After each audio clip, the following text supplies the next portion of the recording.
کر پیغام دیتا ہے، یا محمد ان اللہ قد استجاب لک۔ دنیا کے اندر کوئی بھی انسان اس حد تک نہیں پہنچ سکتا، کوئی بھی انسان جتنا مرضی کوشش کر لے اس نتیجے تک نہیں پہنچ سکتا کہ وہ یہ دعویٰ کرے کہ میں محمد الرسول اللہ صلی اللہ علیہ وسلم کی شان کو بیان کرنے کے بعد حق ادا کر سکتا ہوں۔ ایسا کوئی پیدا نہیں ہوا، نہ قیامت تک کوئی پیدا ہو سکتا ہے۔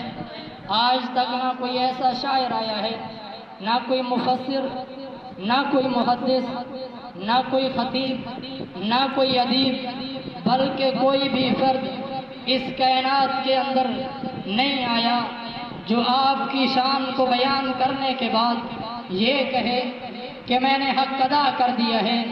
اس لیے کوئی نہیں آ سکتا، کیونکہ کسی کے بس میں ہی نہیں ہے کہ وہ آپ کی شان کو بیان کر سکے۔ بس میں کیوں نہیں ہے؟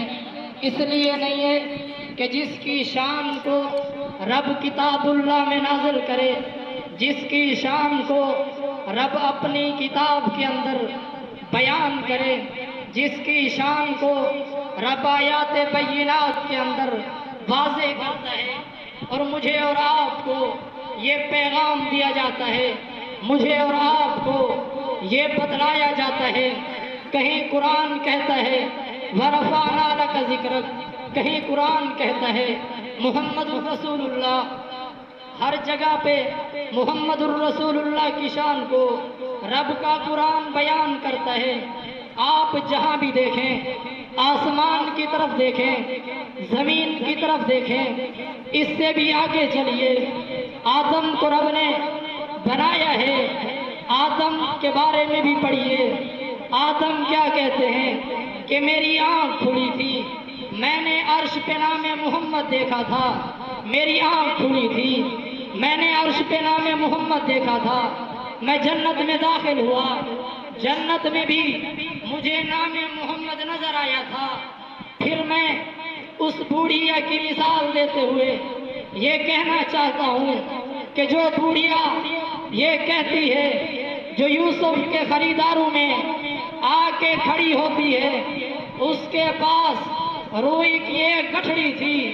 لوگ پوچھتے ہیں ماں تو کس فریاد کے ساتھ اس لائن کے اندر کھڑی ہے؟ وہ یہ کہتی ہے کہ میں یوسف کو خریدنا چاہتی ہوں۔ لوگ کہتے ہیں کہ تیرے بس میں نہیں ہے۔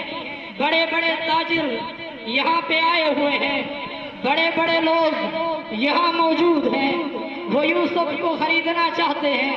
تیرے پاس تو روئی کی گٹھڑی ہے، تو یوسف کو خرید نہیں سکتی، یوسف اتنا سستا نہیں ہے۔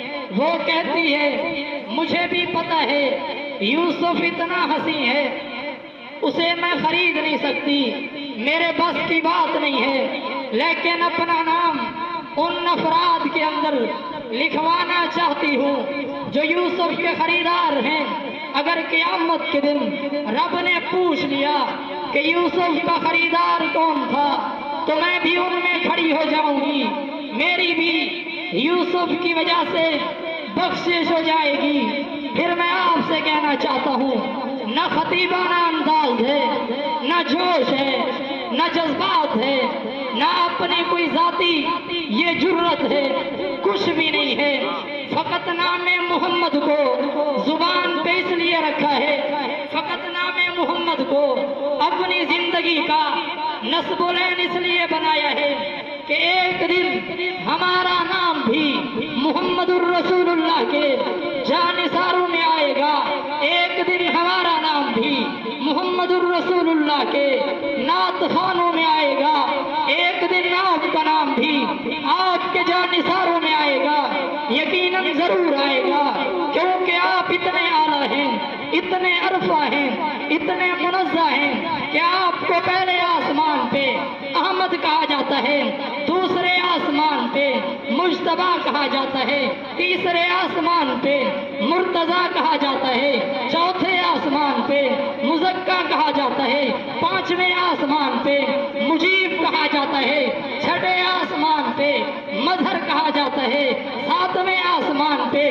مقرب کہا جاتا ہے، اور تورات کے اندر جسے تابع کہا جاتا ہے وہ اتنا اعلیٰ فرد ہے جس کے متعلق یہ لکھا جاتا ہے موسیٰ ہوش رفتہ بیک جلوہ دیدار تو این ذات می نہ گری در تبسمی، کہ موسیٰ تو ایک ہی جلوے میں بے ہوش ہو گئے تھے، آپ ہر لمحہ رب کی بارگاہ میں مسکراتے رہے۔ آپ اتنے اعلیٰ، آپ نے بھی یہ شوق رکھنا ہے، یہ شوق رکھیں گے آپ کی شان کو بیان کریں گے، سارے بولے آپ کی شان کو بیان کریں گے، آپ کے مدح خوانوں میں، آپ کے نام لیواؤں میں اپنا نام۔ یقیناً خوش بخت انسان جس کے لیے رب نے بدبختی کا دروازہ نہیں کھولا، وہی انسان آپ کے ثنا خوانوں میں، آپ کی مدح کرنے والوں میں اپنا نام لکھوا سکتا ہے۔ صرف آپ کے نام کے ساتھ ایک فرد کا تذکرہ ضروری سمجھتا ہوں۔ آخری بات ہے، ایک فرد ایسا بھی ہے جو نام محمد سننے کے بعد یہی کہتا ہے کہ میرے سامنے یؤمنون بالغیب موجود ہے، جو آیت یہ بتلاتی ہے کہ غیب پر بھی ایمان لانا ہے۔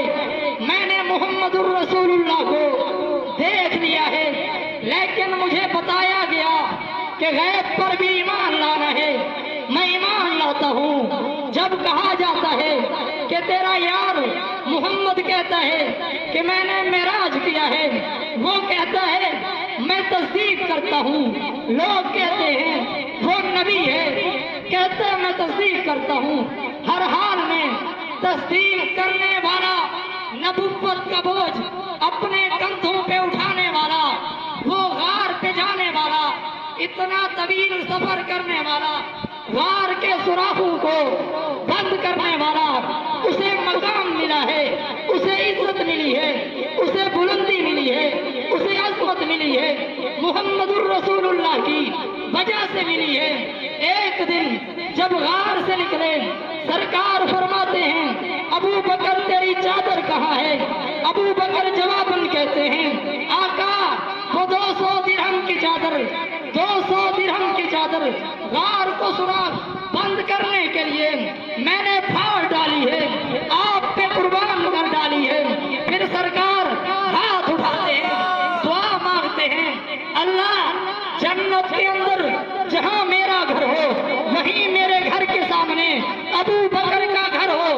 فرشتہ زمین پہ اترا، جبریل اترتا ہے، آ کر پیغام دیتا ہے یا محمد ان اللہ قد استجاب لک،